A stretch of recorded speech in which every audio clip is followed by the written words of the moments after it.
Көсем. 3-бөлім.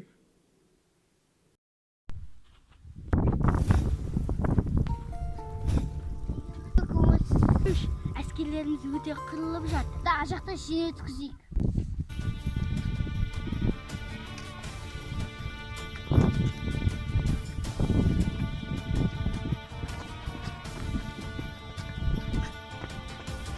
Әскерлерім, қобалжымаңдар.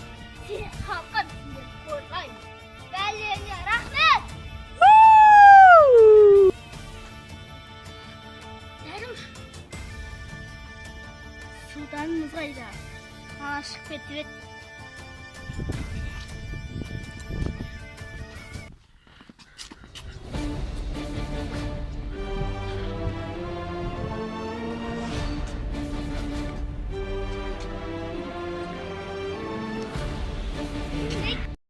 Сәлем достар, видео бітті. 3 сериясын көргілеріңіз келсе, дизлайк жинап кетіңіздер. Сериал ұнаса, лайк басып комментарий жазыңыздар. Сау.